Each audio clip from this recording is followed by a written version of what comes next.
Good afternoon. This is Tom Aspray with the Viper Report for Friday, October 26th.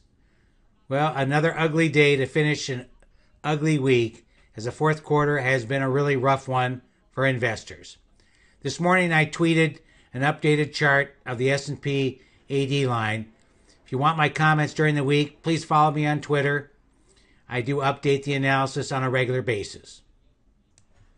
This chart shows the S&P 500 tracking SPY, and below that the S&P 500 AD line, which is one of the 6 AD lines I follow on a daily, weekly, and monthly basis. Early in the month, the AD line flatlined just below its moving average, then broke down, violating its uptrend and starting a clear downtrend. That downtrend is still in effect. That's the bad news. Though it is very overextended on the downside, it suggests the bottom is not complete yet.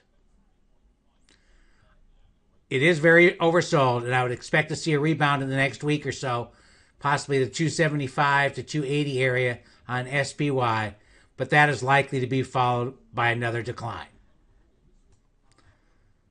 I have seen this sort of corrective formation many times, and this chart from my special one-on-one course on advanced decline analysis, where I try to instruct traders and investors how to understand the short, intermediate, and long-term market trends. We feature this chart from the 2005 bull market. We had a very nice rally from late January into March, when the AD line also made a new high like it did in September, then broke below its moving averages and its support, its uptrend from the lows.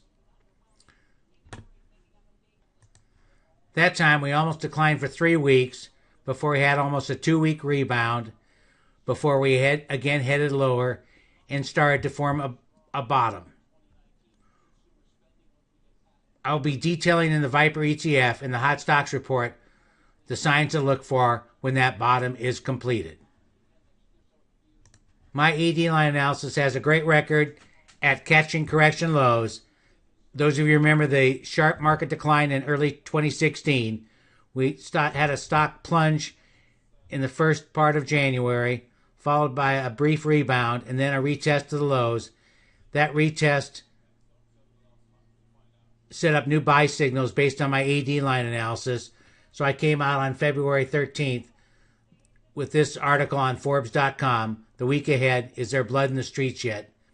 You can search it online if you want to read the entire article. This chart from this article shows the NYSE composite, the sharp decline into the January low, the rebound, then the new lows into February, where my AD line indicators indicated it was time to buy again. At that point, most of Wall Street had turned very bearish, and very few were recommending the long side. In fact, some thought we were going into recession, but my analysis of the economy suggested something totally different.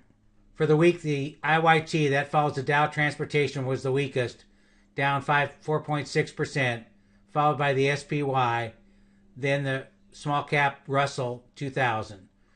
The QQQs are still up for the year, but we're down 3.5%.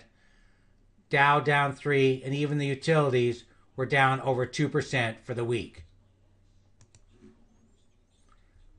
For the year, the transports are still lower for the year, down 5.7%. Russell's down 2.29%. S&P up just slightly. Dow up 1.4%. Utilities up 4%.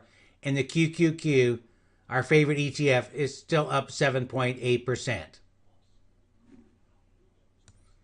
The market correction is likely to end until after the midterm elections, but then we enter a very strong seasonal period, and those of you who are not in the stock market, it should present some excellent buying opportunities, so I hope you stay tuned. If you're interested in either of my premium services, you can go to viperreport.com.